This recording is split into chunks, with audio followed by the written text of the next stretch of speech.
Oh, yes! Eu posso. Se vocês não acreditarem em vocês, os outros não vão acreditar. Eu aprendi e tenho dito isso repetidamente porque hoje é uma crença total minha. Eu aprendi que jeito ou sorte é o nome que todo vagabundo dá ao esforço dos outros. Está fazendo o possível ou o melhor? Não é o melhor do mundo, é o teu melhor, na condição que você tem, enquanto você não tem condições melhores para fazer melhor ainda. Pergunto de novo, mas não responda. Está fazendo o possível ou o melhor? Insisto, não é o melhor do mundo, se for ótimo, é o teu melhor, na condição que você tem, enquanto você não tem condições melhores para fazer melhor ainda. Nós somos dados à interpretação da norma, porque para a ética brasileira voltar a ser uma prática e não apenas uma preocupação, eu descobri essa imagem que me toca de forma particular. De um lado o pé de uma bailarina, o lado direito na sapatilha de cetim, graciosa, voando, bela dançarina. No pé esquerdo está o custo disso. Nós no Brasil costumamos valorizar o resultado e não o custo. Vocês têm que se convencer de que vocês são donos de vocês. Se receber um carro da vida, dirige o carro. Não senta de passageiro. E acredita. Acredita. Eu acho que isso é o fundamental. Vocês têm que acreditar que vocês podem, que realmente vocês podem. E vocês vão conseguir. Depois disso, olha, nunca percam a humildade. Tenham sempre consideração para as outras pessoas.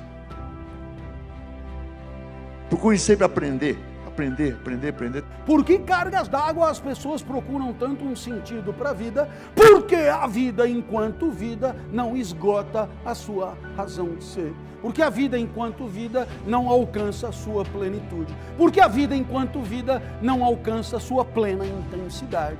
Se a vida é temporal, tudo está inscrito numa certa temporalidade, como a gente já disse. Então, se o sentido da vida não está na vida, também não está no seu tempo, na sua imediatidade da vida vivida. O sentido da vida é, portanto, alguma coisa que, escapando à vida, ela se encontra temporalmente deslocada em relação a ela mesma. Para a vida ter propósito, para você e eu não termos uma vida banal, fútil, inútil, superficial. É preciso, acima de tudo, que nós sejamos capazes de fazer o nosso melhor. Para isso é necessário pensar na obra. Para isso é preciso, acima de tudo, não ser morno ou morna. Afinal, como eu disse várias vezes e repito, a vida é muito curta para ser pequena. E a gente é pequena quando tem uma vida banal, fútil, inútil, medíocre. Por isso que no Brasil pessoas de sucesso são olhadas sem levar em conta o que custou este sucesso para esta pessoa. Alguém olha para a casa boa de alguém e não pensa os anos de poupança, de trabalho, de investimento para você chegar ali. Quero ser hoje melhor do que eu fui ontem, mas eu vou querer ser melhor que eu sou hoje. Isso dá para fazer. Claro que você não consegue fazer isso em tudo, então, quer dizer, não vou querer jogar squash como eu jogava 10 anos atrás, então, mas dá para quebrar o galho ainda, dá para levar. Né? Uma cabeça, aprender, coitado, dá para fazer. Dá para continuar sempre em evolução. E o jovem tem uma vida enorme pela frente. Busca aprender. Acredita e busca aprender. Seja humilde, tenha determinação, tenha vontade de fazer. Eu não vou ser medíocre. Eu não vou ser medíocre. Eu vou ser o melhor Cortella professor que eu puder, se um dia professor for, e eu fui. Eu não quero ser o melhor professor do mundo, mas eu quero ser o meu melhor modo de ser professor. Eu não quero ser o melhor marido do mundo, mas eu quero ser o melhor Cortella marido. Eu não quero ser o melhor pai do mundo, embora eu tenha ganho caneca escrito para o melhor pai do mundo. Eu não quero ser o melhor pai do mundo, eu quero ser o meu melhor modo de ser pai. Eu não quero ser medíocre. A mediocridade vem quando você se rebaixa em relação à tua própria condição e capacidade. Será que isso não é um dos grandes entraves que a gente tem dentro da gente? As pessoas não fazem porque têm medo de errar. O que eu faço? Qual é o meu jeito de fazer para administrar o medo de errar? E aí, de novo, o que eu quero passar para vocês? É como eu faço. Não no sentido de dizer, olha, eu faço assim, faça do meu jeito, você vai fazer bem. Eu faço assim. Quem sabe você encontra um jeito de fazer melhor. Mas não tenha medo de errar. Essa é a ideia. É você começar a pensar em sinceridade e em saber dizer não. Onde é que normalmente a gente erra?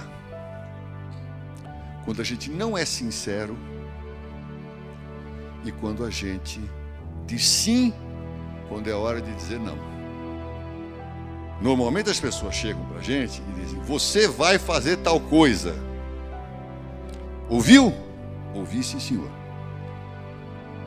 Só que ouviu, não acreditou que vai fazer, não sabe como fazer, tem dúvida se vai dar certo e inclusive se tem dúvida se aquilo é melhor para ser feito.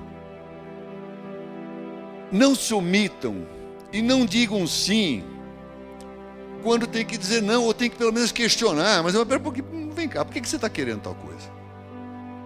Será que isso é o melhor? Será que dá para fazer isso que você está pedindo? Se vocês tiverem coragem para se posicionar, essa questão do medo de errar vai baixar muito. Muito. Todo vagabundo diz que alguém que venceu tem sorte, tem jeito. Nossa, você tem uma sorte, o dinheiro lhe sorri. O dinheiro nunca sorri para ninguém. O dinheiro para ser obtido é um sacrifício muito grande. Às vezes mais, às vezes menos. É uma coisa que me irrita há anos e eu tenho insistido. Quando as pessoas me dizem, nossa, você tem muito talento com línguas. Eu não tenho talento algum. O pouco que eu fiz na minha vida é fruto de sábado e domingo estudando verbos irregulares. E passando férias de janeiro e fevereiro fazendo estágios no exterior para ver se aprendi alguma coisa. E aí quem não faz isso diz, nossa, mas como você tem jeito? Não tenho jeito nenhum. Eu não vou ser medíocre. Uma pessoa medíocre não é uma pessoa tonta. Uma pessoa medíocre é aquela que, podendo fazer o seu melhor, se conforma com o possível. Às vezes, quando eu era menino, antes dessa decisão, eu chegava para o meu pai, para a minha mãe, com a caderneta, com as notas, e estava lá, entregava para ele olhar.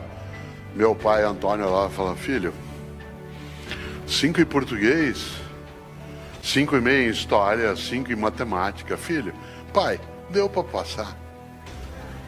A mediocridade, que é quando você se rebaixa na sua condição e acaba sendo menos do que deve ser, na conduta, no afeto, na religião, na amizade, na escola, na profissão, na cidadania. Qual decisão você fez de projeto? Eu disse só um. Eu não queria ser medíocre. Eu não queria ser melhor do que outras pessoas, eu queria ser o meu melhor. Aliás, se eu for melhor do que outra pessoa em algumas coisas, ótimo. Mas não é essa a intenção. A ideia central é que eu não seja, e eu desejo isso para você também, que a gente não seja medíocre. E o que é uma pessoa medíocre, digo de novo, é a pessoa mais ou menos formada, mais ou menos envolvida, mais ou menos amiga, mais ou menos. Sabe, eu faço o que eu posso. É aquela pessoa que vai pelo básico, pelo mínimo, pelo suficiente, e não por aquilo que a eleva. Quero lembrar uma coisa para ajudar o raciocínio. É preciso fazer o melhor, e melhor não é escala. Escala é ótimo, bom, regular, ruim, péssimo. Melhor é atitude. Todas as vezes que alguém olha para alguém e diz, nossa, mas como você consegue isso? Por detrás disso está o pé esquerdo, o sacrifício, as horas de trabalho, as muitas horas de trabalho que cada coisa demanda na vida. Ah, mas nasceu rico. Vocês sabem melhor do que eu, estando no mundo da economia ativa, que a garantia de dinheiro em família não dura uma geração se a pessoa for estúpida. Não dura uma geração, porque tem gente mais esperta com menos dinheiro. E o dinheiro não leva desaforo para casa. O esforço e o trabalho têm que ser retomados como valores. Para isso eu preciso dizer às pessoas que têm menos que elas têm que se esforçar, e aos que têm mais que também têm que se esforçar muito para manter o que têm, ou se quiserem aumentar. E quando eu digo ter o que tem, não é só material, é também pessoal, habilidades e assim por diante. A ideia do ainda dá, ela se dá não de modo ilimitado. Os romanos antigos têm uma frase que eu uso com muita frequência, lembrando a necessidade de darmos um passo além. Eles diziam: o impossível não é um fato, ele é apenas uma opinião. O impossível não é um fato, ele é apenas uma opinião. Cortella, é impossível nós derrotarmos o vírus, na tua opinião. É impossível fazer uma sociedade afastar-se momentaneamente e tomar cuidado, na tua opinião. É impossível que pessoas não entendam que elas não podem se grudar, se abraçar, se descuidar, na tua opinião. A ideia do impossível, ela não tem uma marca só de positividade. É impossível que alguém acredite que a Terra não seja esférica, na tua opinião. Interessante. A ideia de que o impossível, ele não é um fato, mas ele é uma perspectiva, alimenta sem dúvida a nossa condição. Mas há circunstâncias que são marcadas por uma impossibilidade. Ninguém merece nada na vida. Todos devem obter tudo. Ninguém merece nada. Ninguém vem ao mundo com uma cláusula de habilidade. Eu tenho que restaurar uma coisa importante, que é um projeto de trabalho associado à ética no país. E tenho que dizer a todas as pessoas, especialmente filhos, funcionários e alunos, que é preciso associar a vida a trabalho e ética por muitos e muitos anos. Que o ponto no qual cada um de nós possa ter chegado é um ponto de um esforço extraordinário. Esforço do qual eu me orgulho muito, mas que provavelmente só eu sei o que custou estar aqui em cima falando para vocês. E provavelmente cada um de vocês sabe o que custou estar neste congresso hoje. O que tem na história de vocês que traz para esse congresso hoje. O preço que cada um de nós pagou. O quanto nós deixamos de aproveitar para aproveitar algo agora. O quanto tem do pé esquerdo no direito e o quanto tem do pé direito no esquerdo. Quando Shakespeare diz que a nossa vida é feita da mesma matéria que os sonhos, a nossa vida é feita da mesma matéria que os sonhos, significa que nós somos capazes, sim, de sonhar, de imaginar, de ir buscar. Mas, eu lembro sempre, queria retomar, não se confunda sonho com delírio. Sonho é aquilo que ainda não é, mas pode ser. Ele tem viabilidade, mesmo que ele não esteja próximo. Delírio é um desejo que não é viável. Exemplo, eu, Cortella, sonho que a gente tenha uma nação mais cordata, mais convivente, mais digna na sua forma de presença. Isso é um sonho, não é um delírio. Eu sonho que nós não tenhamos discriminação, recusa, segregação. Isso é um sonho. Eu sonho em ser o melhor jogador de futebol da FIFA na Copa. Isso é delírio. Disse, não, mas isso você rezar bastante. E se minha mãe fizer novena? Lamento. Há limites. Ah, mas você... E eu, apesar de não parecer, eu joguei futebol durante 20 anos. Mas agora eu tenho um limite que é concreto. Como eu recebi uma prótese no joelho direito, isso significa que eu não consigo mais, né, fazer aquilo que eu gostava de fazer. Aliás, o cirurgião, uma pessoa extremamente competente, disse que você vai ter alguns limites, entre eles, você não vai mais conseguir bater o calcanhar né, nas nádegas. E eu fiquei imaginando que eu nem tinha lembrança de que eu fazia isso, né? E nem tinha tanta clareza de que isso era necessário de ser feito, né, em algum momento. Mas a situação mais curiosa é que, embora nós nos conheçamos há mais tempo, o cirurgião não imaginava que eu não dirigisse. Eu não dirijo, né? Não tenho carteira de motorista, não dirijo por uma razão: eu não quero. Né? E é coisa curiosa, porque as pessoas às vezes se espantam e dizem: Cortella, mas você não dirige? Eu digo: não dirijo, eu não boto ovo, não fabrico rádio, né? Tem um monte de coisa que eu não faço na vida, e essa é uma escolha. Mas uma das coisas que ele falou assim que ele me passou a visita, quando eu voltei, né, do procedimento anestésico, eu estava no quarto, ele falou: olha, foi muito boa a cirurgia, foi tudo muito certo, você vai poder dirigir daqui a 4 meses. E eu fiquei num encantamento imenso. Eu nem imaginava que prótese oferecia também, né, esse efeito secundário. Superem essa ideia de sorte, azar, destino. Introduzam a ideia de decisão, estratégia e trabalho. Sartre diz, o filósofo que morreu em 1980, Sartre diz: não importa o que a vida fez de você. Pausa. Importa o que você fez com o que a vida fez de você. Não importa o que a vida fez de você. Importa o que você fez com isso. Não controlo tudo. Não sou dono do universo. Não posso impedir a morte que virá. Mas entre o nascimento e a morte eu controlo muita coisa. Toda crença em destino, vocação, talento, é uma crença que tende a disfarçar o que de fato faz a diferença, e o que de fato faz a diferença é o esforço. Eu tenho uma sorte imensa quando as pessoas me dizem: Leandro, você tem sorte. Eu tenho uma sorte imensa, e essa sorte se repete diariamente, porque eu acordo às 4 da manhã. Essa é uma sorte diária. Basta eu começar a dormir o dia todo que a sorte se vai. Ninguém me controla. E eu acredito, como os filósofos gregos, que a vida pode ser mais racionalizada. Eu acredito que eu tenha condições de interferir na minha vida. Eu acredito que, quando eu faço a pergunta o que estamos fazendo de nós mesmos, eu posso dar uma resposta objetiva e prática. O que eu estou fazendo de mim? É um momento para pensar. O que eu estou fazendo de mim? Essa é a vida que eu estou querendo levar? Com as pessoas que eu quero? A vida é muito curta, gente, é muito rápida, é muito passageira. E ouçam alguém de mais de 50. Depois dos 40 parece ficar mais rápido ainda. Parece que passa numa velocidade incrível.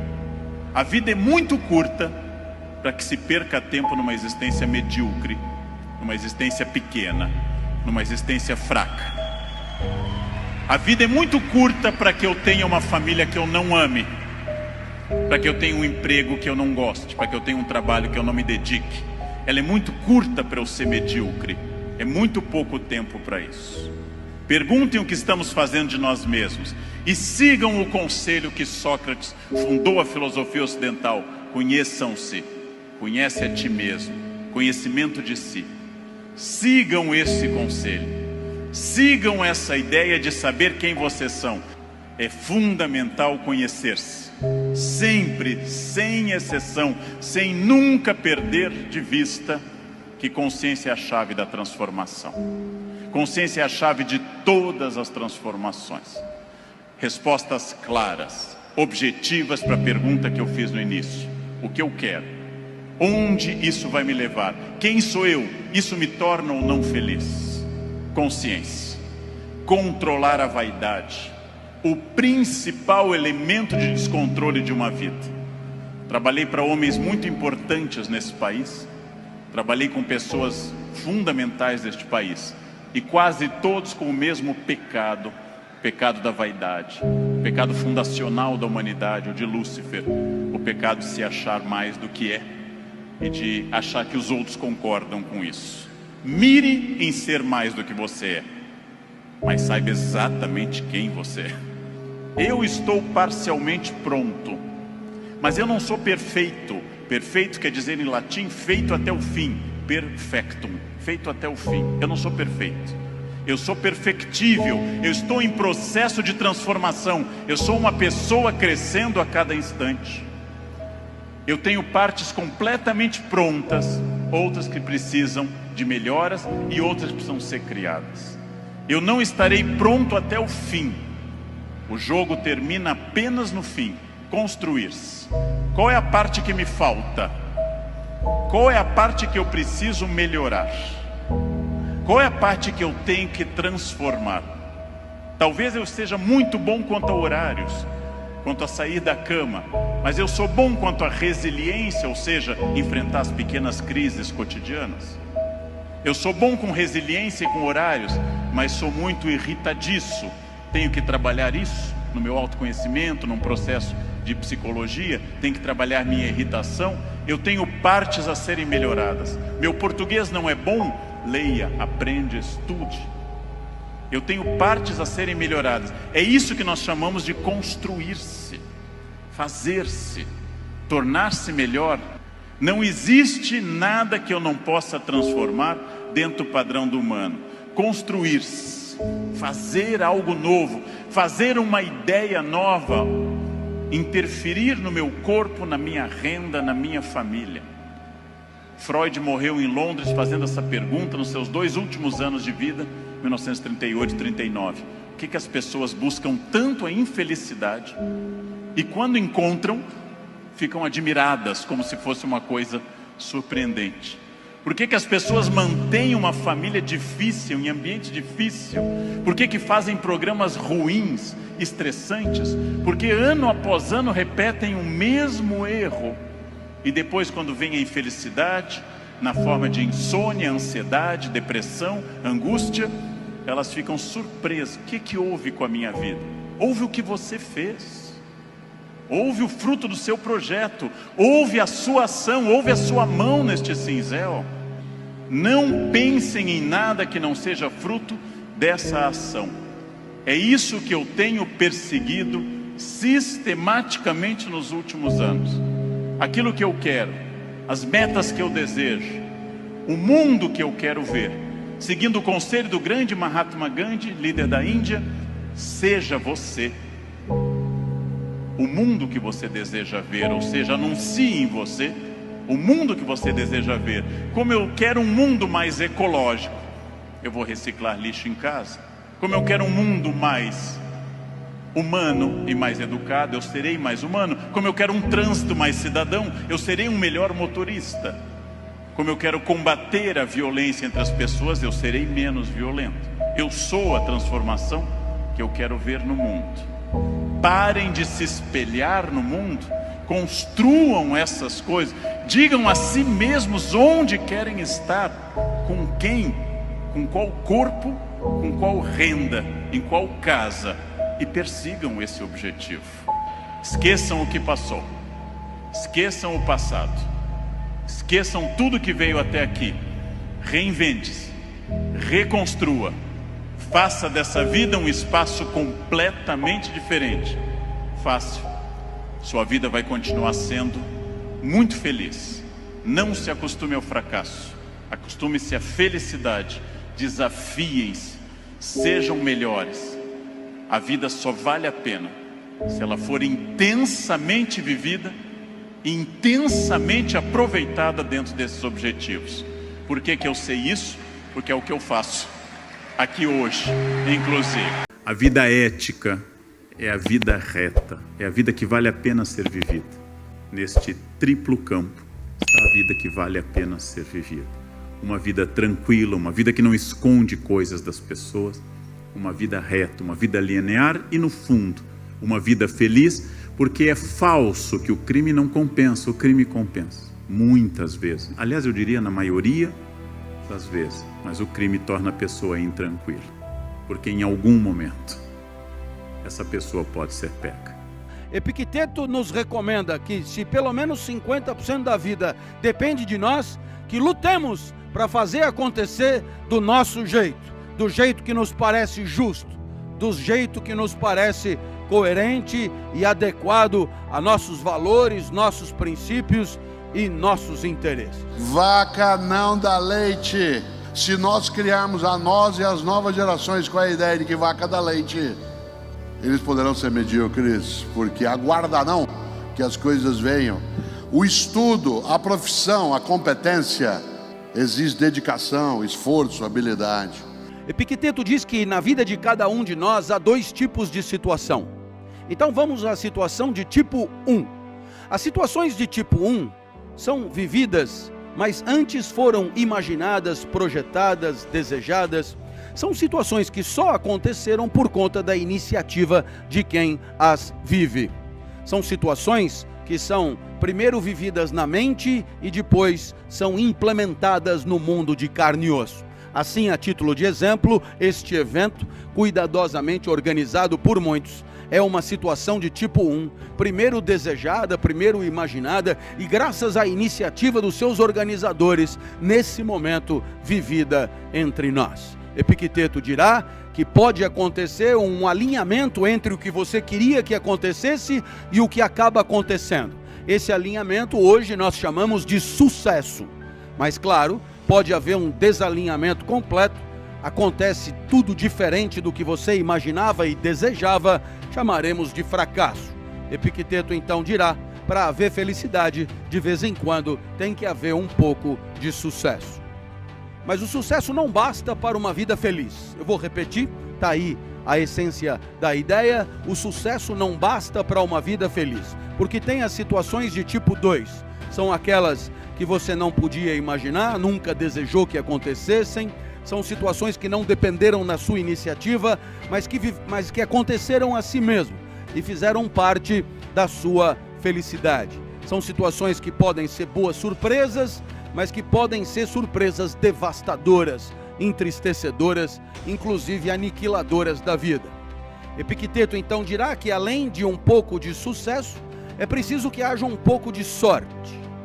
E aí continua o sábio. Podemos então identificar dois tipos de pessoa. Pessoas que colocam ênfase nas situações de tipo 1, sem ignorar a existência das de tipo 2. São situações que são pessoas que nós chamaríamos hoje de empreendedoras. São pessoas que, embora sabendo das piruetas do acaso, não descansam enquanto não fazem acontecer aquilo que gostariam que acontecesse, aquilo que acham justo que aconteça. São pessoas, então, que buscam transformar o mundo segundo os seus ideais, segundo os seus desejos, segundo o que consideram mais adequado. Essas pessoas, segundo o Epicteto, são grande minoria. A maioria das pessoas é de tipo 2. Coloca ênfase nas situações de tipo 2. São pessoas que passam o tempo diagnosticando os azares da vida. São pessoas que destacam a sua impossibilidade de transformá-la. São pessoas, então, lamuriosas e queixosas, convencidas de que o acaso é mais cruel com elas do que com o resto das pessoas. E assim, evidentemente, essas pessoas que passam a vida contemplando a má sorte, acabam perdendo oportunidades incríveis para transformar o mundo a seu favor. Epicteto nos recomenda que, se pelo menos 50% da vida depende de nós, que lutemos para fazer acontecer do nosso jeito, do jeito que nos parece justo, do jeito que nos parece coerente e adequado a nossos valores, nossos princípios e nossos interesses. Às vezes, ao terminar uma reflexão como essa, a pessoa chega para mim e, a pretexto até de me elogiar, ela acaba me ofendendo sem querer. Ela diz: Cortella, você tem o dom da palavra. Me dá uma raiva nessa hora. Porque dizer que eu tenho o dom da palavra significa o quê? Que eu não tenho mérito nenhum, que eu não fiz esforço algum, que Deus me chamou e falou: vem aqui, menino, você vai falar em público. Claro que não. Faz 62 anos que eu estou na escola, como aluno e professor. Para eu escrever 42 livros, eu já li mais de 10 mil livros na minha vida. Cada dia eu estou numa cidade ouvindo, aprendendo, conversando, refletindo, errando, voltando. E o resultado, você vê um pedaço aqui. A pessoa que só vê o resultado, às vezes diz no Cortella: você tem o dom. Como dom? Claro que eu fui abençoado de várias maneiras, mas uma boa parte disso resulta de uma dedicação, de um esforço, que não é só meu, mas também não deixei de fazê-lo. Isso vale para mim, vale para você. Cautela. Hoje, uma parte das pessoas esquece dessa reflexão. Outro dia, o Marcelo Tass, com quem eu tenho um livro chamado Basta de Cidadania Obscena, ele retomou numa palestra uma fala minha, que algumas pessoas aqui talvez já tenham visto eu mencionar esta ideia, a noção de esforço. E eu conto isso sempre que eu posso. Meus filhos cresceram, os 3, com uma ideia que pode até parecer meio perversa, mas ela tem uma natureza pedagógica. Desde que eles eram pequenininhos, eu dizia para eles o seguinte: no dia que você fizer 12 anos de idade, eu vou contar para você qual é o segredo da vida. No dia que você fizer 12 anos, eu vou contar o segredo da vida. E todos eles aprenderam. Tanto que todos têm sucesso, são decentes, todos têm capacidade de se dedicar e esforçar. E eu dizia, vocês vão ter aos 12 anos isso. E quando eu contar para você, não conte para os teus irmãos. Espere chegar a tua hora e a deles. O André, que é meu filho que tem mais idade, que tem 42 anos, ele faz aniversário em dezembro. No dia do aniversário dele, às 4 horas da manhã, ele foi lá me acordar. Falou, pai, falei, oi filho, hoje é meu aniversário. Falei, que bom filho, parabéns, que ótimo. Falei, então pai, hoje eu estou fazendo 12 anos. Falei, que bom, fico feliz. Então pai, hoje é o dia que você vai me contar o segredo da vida. Foi verdade filho, e eu contei. E como contei para os outros. E eles aprenderam. Quem é caipira aqui vai entender bem isso de uma maneira mais intensa. Eu falei, vem aqui com o papai na sala. Ele veio. Falei, senta aqui comigo. Ele sentou.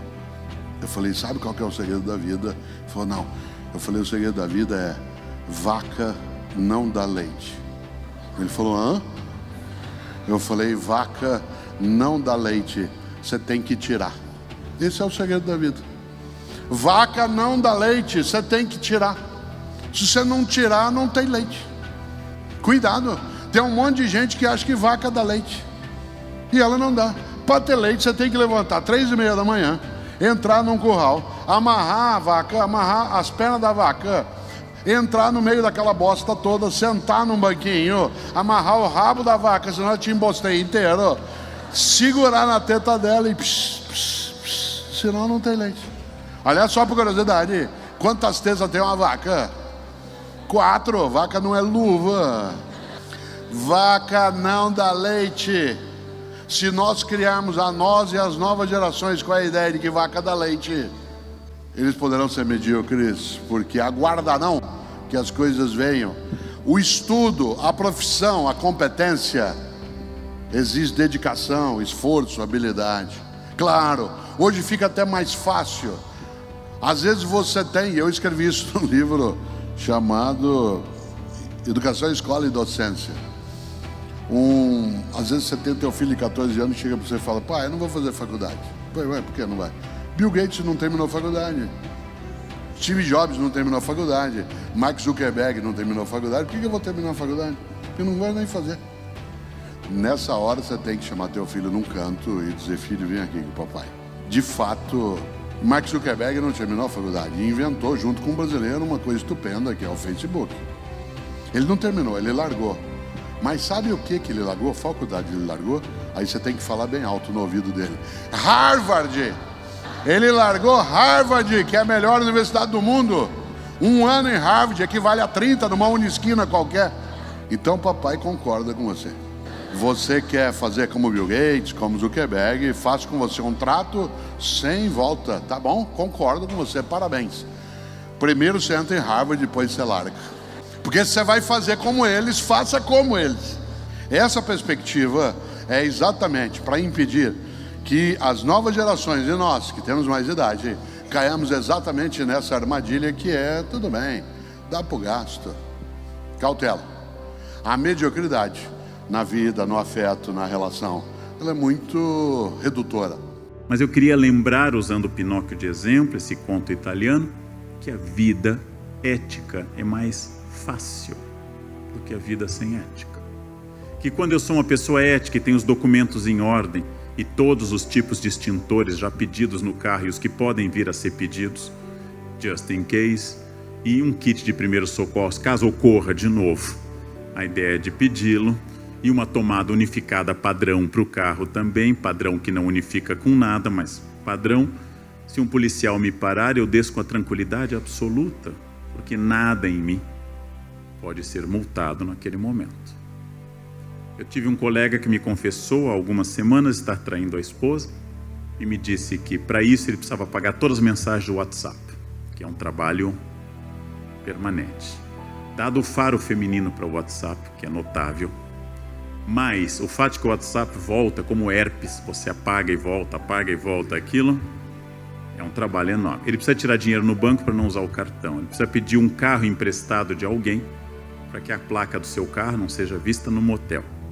E eu perguntei sobre o cheiro do motel, sabonetes e outros que traem isso. Ele leva mexericas, tangerinas, poncãs e come no motel. Já sabe, marido que volta cheirando para casa. Vocês já sabem que o casamento está compartilhando ações com mais gente.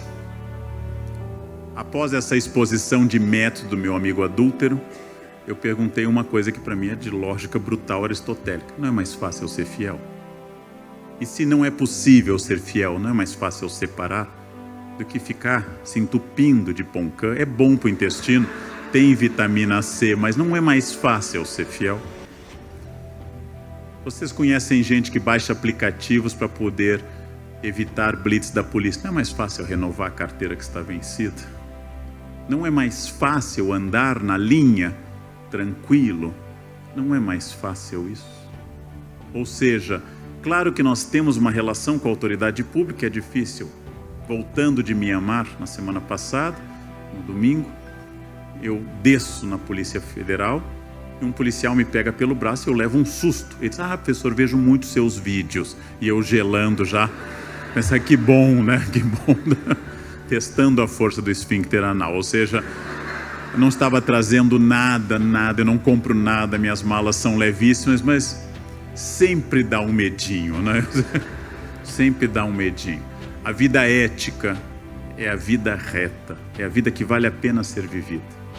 Dei uma palestra em Porto Alegre faz 2 meses e emocionado ouvi um senhor me dizer ao final que tinha sido colega de faculdade do meu pai em Direito, que tinham se formado junto na Federal de Porto Alegre em 59, e tinha dito que achava notável a honestidade do meu pai. Ouvir isso, anos depois, é o maior legado que um filho pode ouvir em relação a seus pais. Como deve ser doloroso para o filho de alguém preso em alguma operação pensar: meu pai é um ladrão. E o filho sabe que é. Ele pode dizer para a imprensa que não é, mas ele sabe que é. Ele sabe que é. Ou seja, como é bom este legado ético para um filho. Como é bom ouvir essas coisas anos depois e saber que você é filho de alguém honesto, que tinha seus defeitos, mas certamente não era desonesto. Ou seja, a vida ética é a vida que mistura, dependendo da formação da pessoa, uma moral religiosa, mistura a ética racional, mistura o caráter e se torna uma vida válida. Porque assim deve ser, ou porque assim Deus diz, ou porque assim eu acho correto. Neste triplo campo está a vida que vale a pena ser vivida. Uma vida tranquila, uma vida que não esconde coisas das pessoas, uma vida reta, uma vida linear e, no fundo, uma vida feliz, porque é falso que o crime não compensa, o crime compensa. Muitas vezes, aliás eu diria na maioria das vezes, mas o crime torna a pessoa intranquila, porque em algum momento essa pessoa pode ser pega. Isso pode demorar 1 ano, podem demorar 10 anos, ele pode obter muito dinheiro, mas em algum momento, de Al Capone a Pablo Escobar, em algum momento pode ocorrer a punição. Logo, a vida tranquila, a vida ética é a vida que permite que eu possa dizer plenamente, se quiserem, se desconfiarem de mim: abram meu imposto de renda, abram minhas contas bancárias, abram meus documentos do automóvel, abram minha mala na alfândega, porque nada aqui depõe contra mim. Não é que eu seja perfeito, e nem sou um modelo ético, mas eu tento, e é um esforço permanente, viver não porque a lei diz, mas porque eu sei que é correto. Eu sei que é correto esse tipo de questão. Você gosta de saber o que não sabe. Você gosta de ter conhecimento que te renova, que te recria. Você gosta de ter mais elementos que permitam que a tua compreensão da vida impeça que você tenha uma vida que seja só automática, robótica, dominada, sem autonomia, sem liberdade. Liberdade para pensar, para decidir, para escolher, para agir. Liberdade que pode caminhar na direção do que é o positivo ou do negativo. Aliás, é exatamente por isso que é liberdade. E é interessante porque uma das tirinhas tratou, e eu vou agora trazê-la à tona, exatamente sobre a importância de você e eu na nossa vida, na qual desejamos ter muito mais, como gerúndio, a edificação daquilo que em nós não é mortal, de trazer a autonomia intelectual. Um dia, um dos meus meninos estava em casa em São Paulo, mas estava um deles tentando montar um aviãozinho. Sabe aqueles aviãozinhos que você ganha que vem numa caixa, né, que é de madeira ou de plástico, ele vem todo desmontadinho. E aí eu estava passando, e como você pode ver na tirinha, diz assim: pai, me ajuda. Disse: claro, filho. E o que eu fiz? Montei o avião. Entreguei para ele e falei: pronto, filho, legal. Ele, chateado, falou: não, pai, eu pedi para você me ajudar e não para fazer por mim. Você já imaginou? Na sequência, eu fiquei pensando: o que é que eu fiz? Ele disse uma coisa pior para mim, que não aparece na tirinha. Ele disse: eu estou muito triste, porque eu pedi apenas para você me ajudar a fazer. E quando você fez por mim, você tirou minha liberdade de fazer sozinho.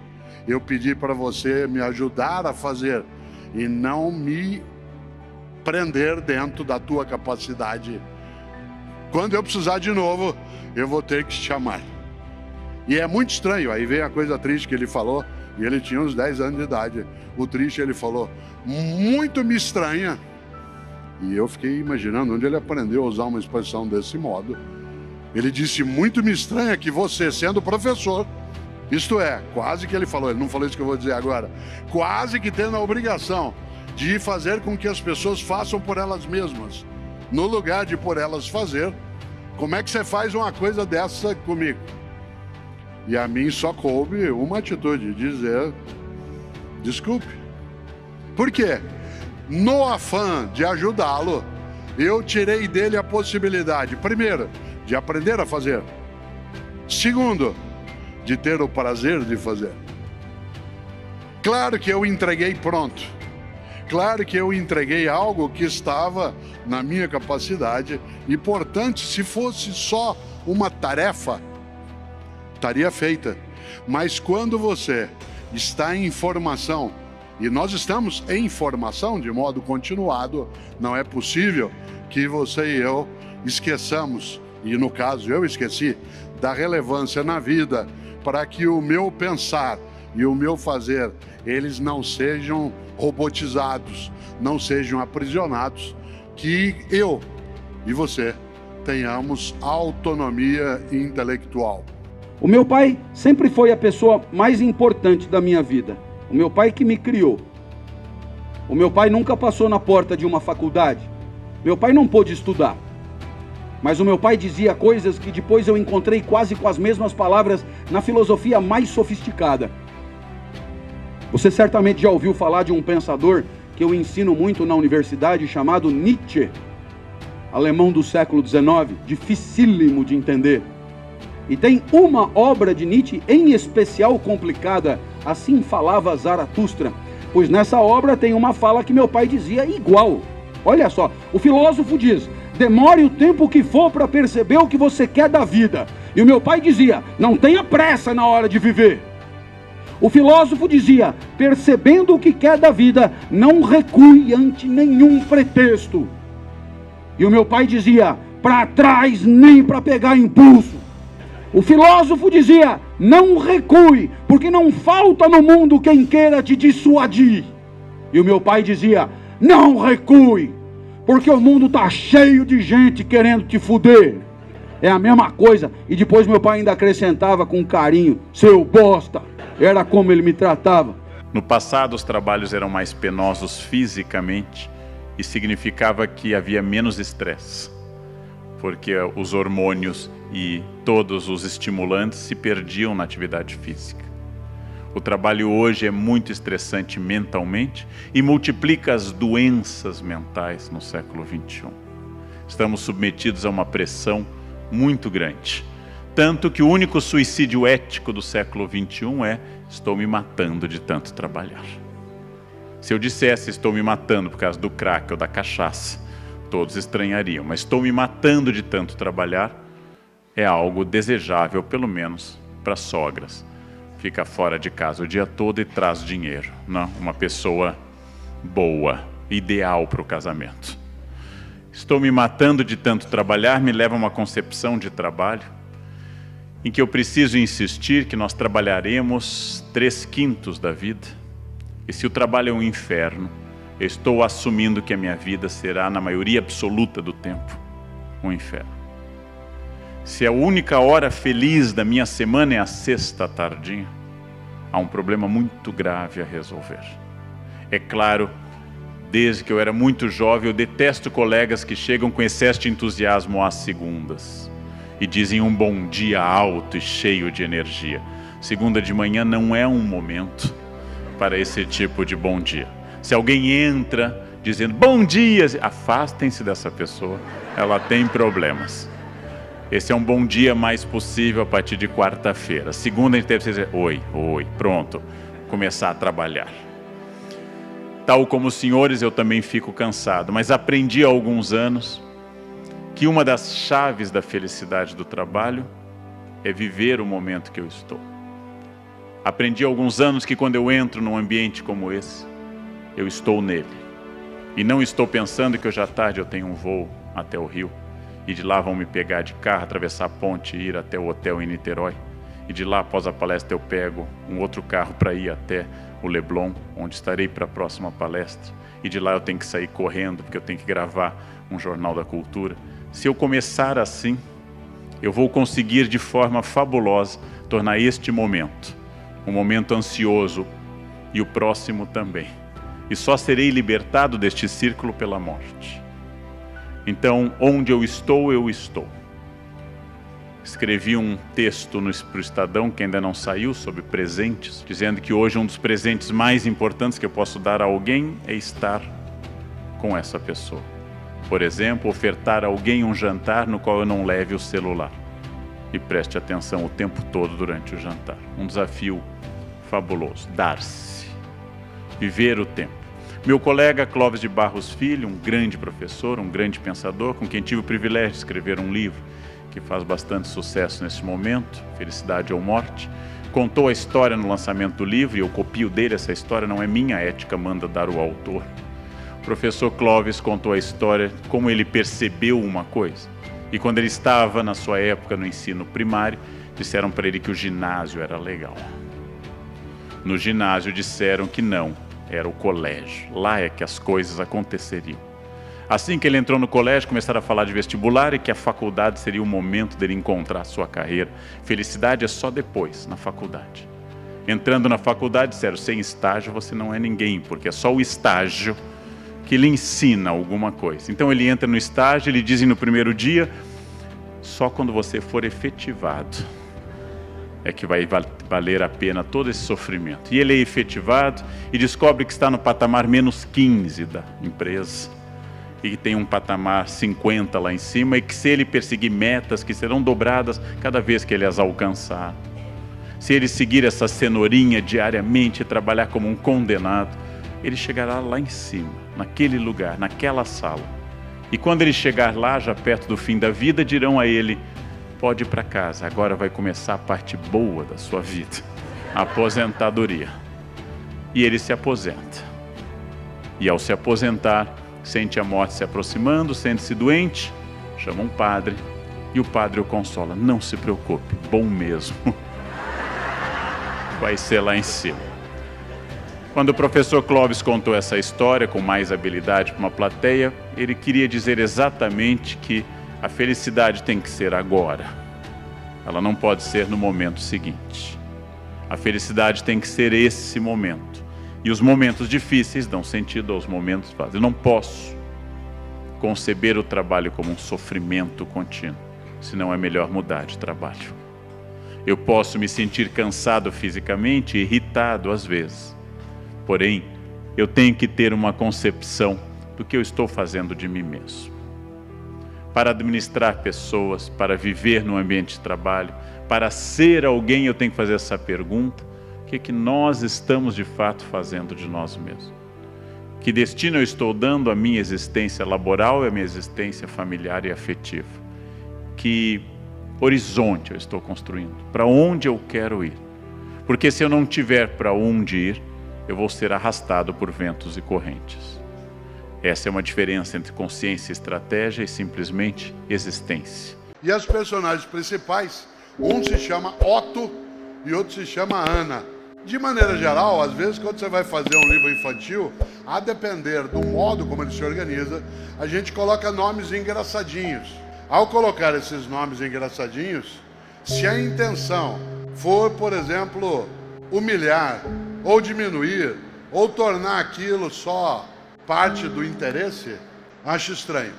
Por isso, nós decidimos que as pessoas nesses livros, elas não teriam um apelido. Especialmente porque esse apelido poderia coincidir com o que outras pessoas têm no dia a dia, e aí sim, diminuir essa condição. E o nome Ana e Otto foi decisivo por uma razão. Vocês sabem que no nosso idioma existe um termo que talvez nem todo mundo conheça, que é palíndromo. Palíndromo, que é quando você consegue ler uma frase, uma palavra, uma ideia, do mesmo modo, de trás para frente e de frente para trás.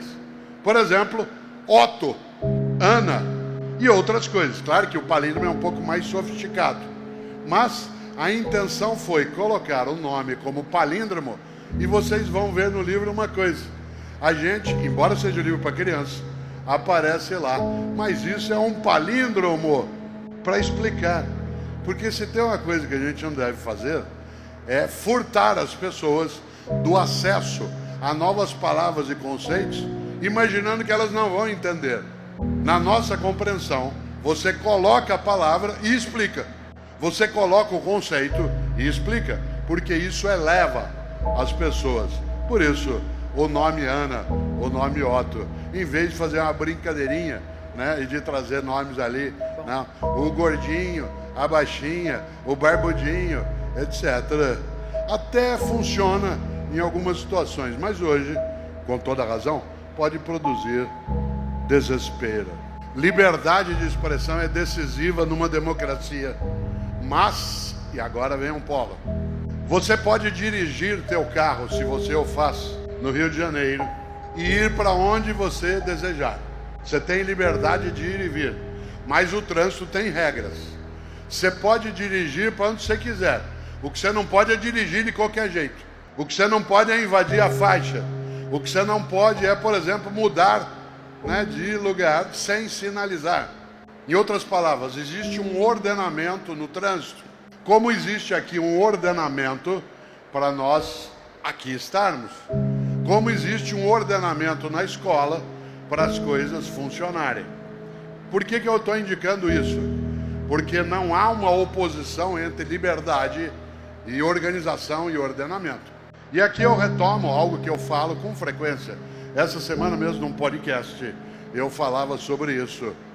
Há um filósofo alemão, nascido em 1900, chamado Erich Fromm. E o Erich Fromm dizia, eu repito isso acho que quase todo dia, liberdade não é licença. Liberdade não é licença. Exemplo, eu sou livre para dirigir após ter bebido bebida alcoólica, mas eu não tenho autorização para fazer isso. Eu sou livre porque a escolha é minha. Eu sou livre para carregar uma arma comigo agora, mesmo que eu não tenha habilitação legal, mas eu não tenho licença para fazer isso. Eu sou livre para dizer o que eu quiser, desde que eu assuma a responsabilidade. Se eu pratico racismo na minha fala, é crime. Não é a minha fala que é crime, é que é crime falar aquilo que falei daquele modo. Não é criminalizado falar, Ah, mas eu sou livre, eu falo o que eu quiser. Sim, assuma. Nesse sentido, não há uma colisão entre liberdade e ordenamento da convivência. Último exemplo nisso, vale pensar. Eu estou nas redes sociais. Eu tenho presença nas várias redes sociais. São 23 milhões de seguidores nas várias redes. Não são 23 milhões de pessoas, mas são 23 milhões juntando as redes. Você escreve na minha rede. Aliás, porque uma coisa que a gente tem muito no Brasil hoje é fiscal de opinião. Você opina e ele opina sobre a tua opinião e fiscaliza o que você devia ter falado e não devia. Como ele não tem onde falar, ele fala na minha rede. E para poder ser ouvido, fala contra mim. Às vezes daria vontade de dizer, então vai falar na tua rede, vamos ver quem te ouve. Mas não é essa a questão. Nas redes sociais, eu não tenho nenhuma dificuldade que alguém escreva como opinião.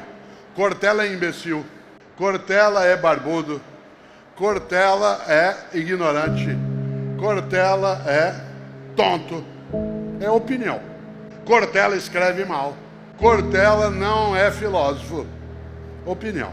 Outra coisa é escrever, Cortella é corrupto, Cortella é pedófilo, Cortella é ladrão. Isso não é opinião, é acusação. No reino da opinião, escolha. No reino da acusação, assuma e eu me defendo.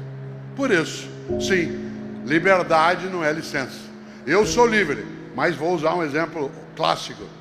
Mas não a ponto de poder gritar aqui agora, onde tem centenas e centenas de pessoas e me ouvindo, e gritar assim, só porque eu sou livre.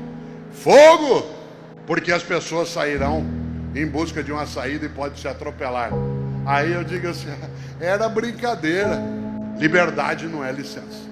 Por isso, viva a liberdade de expressão. Aliás, que no Brasil e no mundo, tem muita gente hoje que defende a liberdade de expressão, mas também defende ditaduras, governos autoritários, e a primeira coisa que fará, se conseguir o poder, é extinguir a liberdade de expressão, porque foi assim que fizeram quando no poder estiveram antes, ou o poder que defendem. Liberdade de expressão não pode ser hipócrita, ela tem que ser autêntica. Não desista. Tudo o que querem é que você desista. Te pagam mal, te estruturam condições inadequadas, não organizam políticas coletivas que sejam de fato prioritárias, para ver se você larga. Não desista, mas de nada adianta apenas querer, é preciso preparar-se para bem fazer. Não basta a minha intenção, Gabriel. Eu quero ser um grande professor, ótimo, eu quero, mas tem que me preparar para isso. Por isso, 3 coisas que eu digo com frequência, 3 virtudes você e eu precisamos: generosidade mental, coerência ética e humildade intelectual.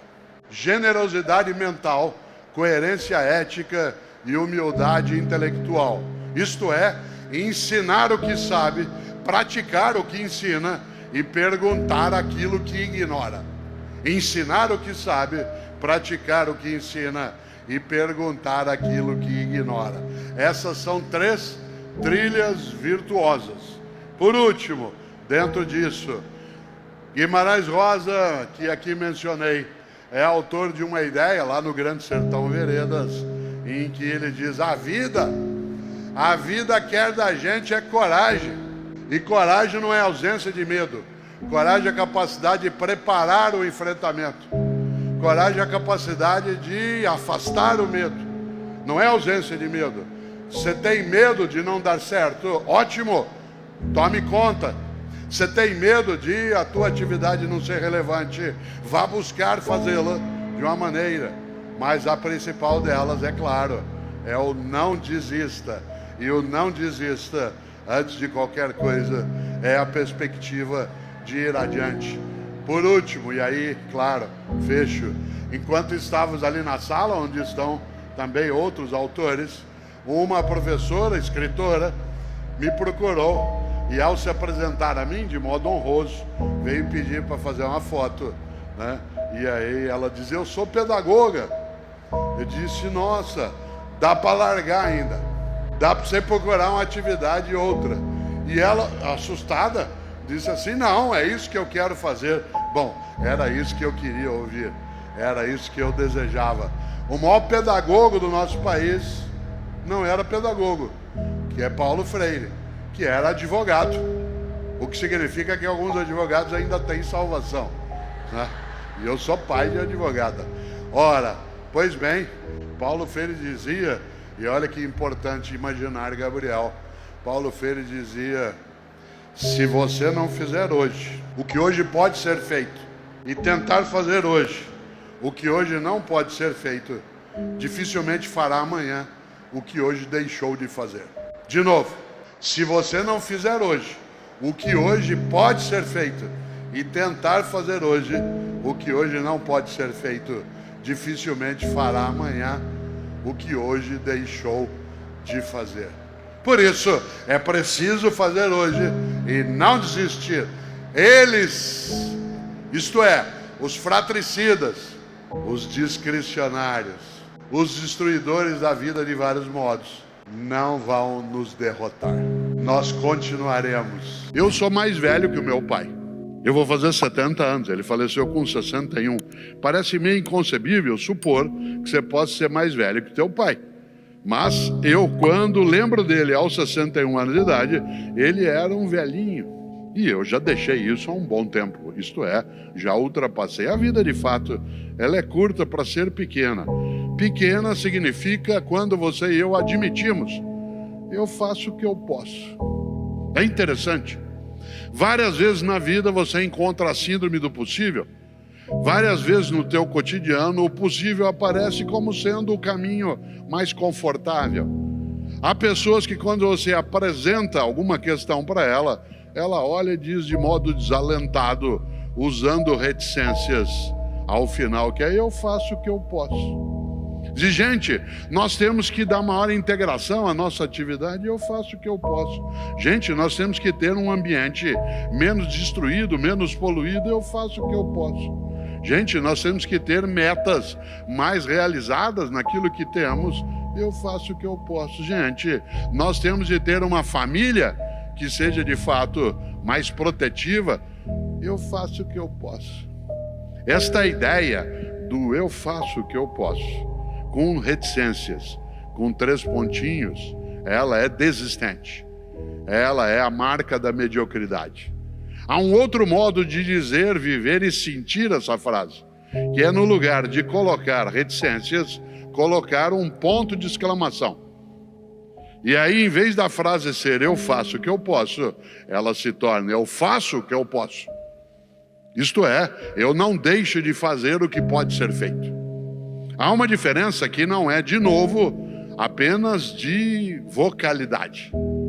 Quando eu digo eu faço o que eu posso, eu estou abandonando a possibilidade de reforçar o que tem que fazer. Quando eu digo eu faço o que eu posso, nós estamos entendendo que a pessoa, ou você, ou eu, fazemos aquilo que pode ser feito e não deixamos de fazê-lo. Fica clara a distinção, eu faço o que eu posso. Aliás, pessoas que dizem muito eu faço o que eu posso, elas quase sempre, diante de qualquer problema, usam uma frase muito comum que é que horror, alguém tem que fazer alguma coisa. Na família, na política, na escola, na empresa, no país, que horror, alguém tem que fazer alguma coisa. E quando você vira e diz a ela, e você o que está fazendo? Eu faço o que eu posso. Ou vou fazer o possível. Interessante isso, porque essa perspectiva de encarnar de modo direto a ideia de uma vida pequena, além de curta, ela é muito forte. Nós temos momentos muito grandes na história, né, desta nação de Portugal. Para nós que nascemos no Brasil e mais ainda para mim, que tenho mais idade, Portugal é uma referência na literatura, na cultura, na história, né? Eu estudei muito quando criança e depois na educação básica, o conjunto da vida, as histórias. Quando eu caminho, a primeira vez que eu venho, eu e Cláudia até aqui, o Porto, mas Portugal não é. Todo lugar que a gente hoje caminhava, assim que chegamos, tem uma referência. quando eu encontro a ideia do infante Dom Henrique, isso faz parte também da minha trajetória. Quando eu encontro algumas menções à literatura, mulheres e homens que viveram nesse lugar, né, que a gente tem acesso no dia a dia, em tudo isso eu sempre me lembro, né, que esta é uma nação que tem uma marca, por exemplo, religiosa muito forte. Haja vista que na próxima semana uma parte, né, do país se desloca, né, para a região de Fátima em função da sua crença, da sua perspectiva. Portanto, nós não podemos secundarizar, né, o mundo da religião. E vez ou outra, quando eu encontro uma pessoa muito religiosa, mas que vive dizendo isso que eu estou dizendo agora, que horror, alguém tem que fazer alguma coisa, especialmente se essa pessoa tem a mesma origem que eu, que é a formação cristã. Eu digo, você prestou atenção em algumas coisas de Jesus que a gente não pode esquecer? E atenção, tanto faz se você tem religião ou não, essa é uma escolha tua. Aliás, tanto faz se essa religião é cristã ou não, essa é uma escolha tua. Eu estou usando o cristianismo como referência porque é a minha matriz, né, de referência também. E eu costumo dizer para pessoas muito acomodadas, aquela que dizem muito, eu faço o que eu posso, ou aquelas que enfraquecem a ação, lembrando uma coisa, há uma passagem dentro do Evangelho, né, narrado pelos cristãos, que eu acho magnífica, que é quando Jesus, ao ser informado que seu amigo Lázaro houvera falecido, as irmãs de Lázaro vão chamar Jesus para ver se ele algo faz. E na crença cristã, Jesus vai e faz com que Lázaro volte à vida. Portanto, que ele vença, né, exatamente o fim da vida. E uma das ideias mais marcantes que aparece em duas das narrativas do Evangelho em relação a esse ponto, são aquelas que dizem que Jesus, ao se aproximar do túmulo em que Lázaro estava colocado, diz, levanta-te e anda. Eu digo, olha, essa é uma das mensagens mais fortes que eu acho que a gente pode absorver do cristianismo, que é, levanta-te e anda. Para gente que diz muito, eu faço o que eu posso, e que tem algum tipo de relação com o mundo cristão, tem que lembrar que Jesus falou, levanta-te e anda. Ele não falou, levanta e senta mais um pouquinho, levanta e dá uma descansada, levanta e cochila que está na hora. A frase é de avocação, de convocação. Levanta-te e anda, isto é, vá. Para a gente não encarnar num dos heterônimos do Fernando Pessoa, né, quando diz de maneira direta, depois de amanhã, depois de amanhã. Aliás, Fernando Pessoa lembrava, por intermédio de Álvaro de Campos, na véspera de não partir nunca, ao menos não há que se arrumar malas. Na véspera de não partir nunca, ao menos não há que se arrumar malas. Ou seja, eu não quero ter trabalho, eu faço o que eu posso. Nesta hora eu volto a um ponto. No mundo das religiões, há algo a ser pensado. Insisto numa noção. Você e eu temos religião não por escolha. Não é uma questão do Estado, isto é, do poder público. Ela não é uma questão que um governo deva interferir, protegendo ou prejudicando. É o que se chama, de fato, de um Estado laico. Um Estado laico não é um Estado ateu. Um Estado laico é aquele que nem favorece nem impede que as pessoas façam as suas escolhas. Mas as religiões do livro, e Portugal é uma nação em que essas religiões se entrecruzaram, que é o judaísmo, o cristianismo e o islamismo. Essas três religiões que têm um livro como referência, e esse livro tem narrações que se entrecruzam, seja a narrativa dentro do judaísmo, seja a Bíblia dos cristãos, seja, né, o Corão dos islâmicos. Essas três grandes religiões falam de uma coisa para você e eu pensarmos. As três dizem que quando a gente se for, e você se vai, e eu também, que quando você se for, ou eu me for, haverá um juízo final. O que me assusta na ideia de juízo final não é ser final, é ser juízo. Dizem essas religiões que quando a gente se for, a divindade vai nos chamar num canto e falar, vem aqui para uma conversa, senta aqui comigo. E aí? Na tua vida, enquanto vivo estava ou viva estava, por que fez o que fez? E por que não fez o que não fez? E por que fez o que fez como fez? E por que deixou de fazer o que devia ter feito? Você sabe que tem gente que deixa para procurar as respostas só quando não dá mais tempo.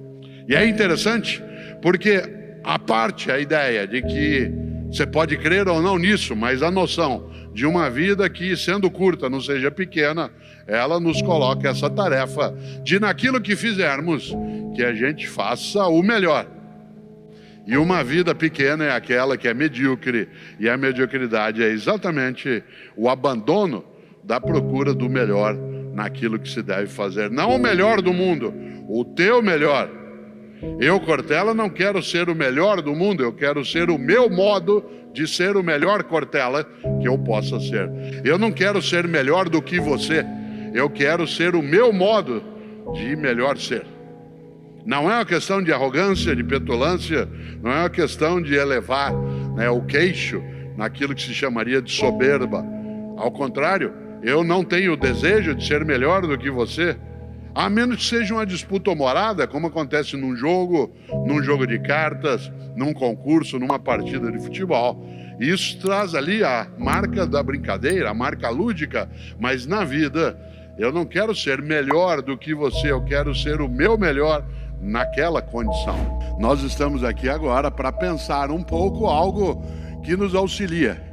Isto é, que nos leva a ter de pensar um pouco também sobre em relação à nossa vida, nosso trabalho, nossos propósitos e o que é que a gente faz e o que é que a gente deixa de fazer para que as coisas sejam íntegras, decentes, que elas gerem felicidade no lugar de desespero, que elas sejam capazes de lidar com aquilo que são as intempéries, as turbulências, mas que nós tenhamos nitidez de que nós não podemos perder a nossa identidade, nossa integridade.